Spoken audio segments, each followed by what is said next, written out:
Pour continuer avec les capacités de modification et d'édition d'images à l'intérieur de Photoshop avec Nano Banana Pro, on va maintenant faire des modifications qui seraient potentiellement des modifications d'ambiance de l'image ou des modifications de certaines parties de l'image. Je vais d'ailleurs prendre plutôt ce parti-là, je vais venir encore une fois faire une sélection rectangulaire.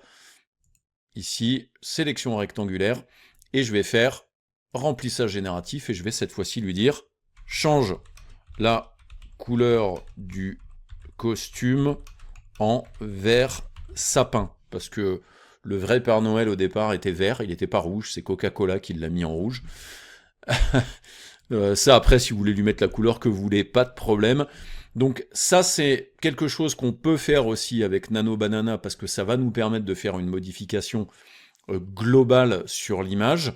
Vous avez quand même aussi une autre alternative, ce serait de faire une sélection locale de l'image en utilisant l'outil de sélection d'objets qui fait partie des outils que l'on retrouve à l'intérieur de Photoshop, et ensuite demander à Firefly, et malheureusement pas Nano Banana, de faire cette modification locale. Moi je vous conseille systématiquement, quand vous faites des éditions avec Nano Banana, prenez la totalité de l'image et pas qu'une partie. Donc là vous voyez qu'il a bien transformé la couleur du Père Noël. On garde un effet, je vais zoomer un petit peu sur l'image, les effets de texture, les effets de poils sont quand même relativement similaires. Il a bien fait la transformation et donc c'est quand même plutôt très réussi en utilisant Nano Banana. Donc modification d'une partie de votre image, vous le voyez, donc changement de couleur, ça n'est pas un problème pour lui.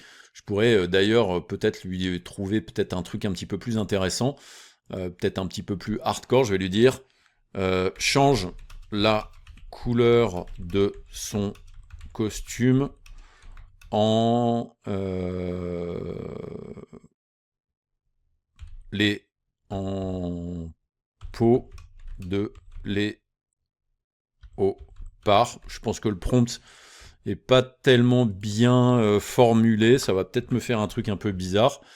Change le tissu, je vais changer, change le tissu, ce sera mieux, le tissu de son costume en motif, ce sera mieux, peau de léopard. Je fais générer, donc le Père Noël avec un truc en peau de léopard, ça peut être beaucoup plus intéressant, hein. En tout cas un petit peu plus créatif que vert ou rouge qui est assez classique. Et là du coup il m'a bien changé, effectivement, en peau de léopard. Plutôt cool, effectivement, un Père Noël avec ce genre de truc-là. Alors, là, on l'a fait globalement sur une modification qui a été une modification globale et pas une modification locale. Dans la leçon suivante, je vais vous montrer est-ce que ça a plus d'intérêt de faire une modification globale avec un rectangle de sélection sur toute l'image ou une modification locale en sélectionnant qu'une partie du vêtement.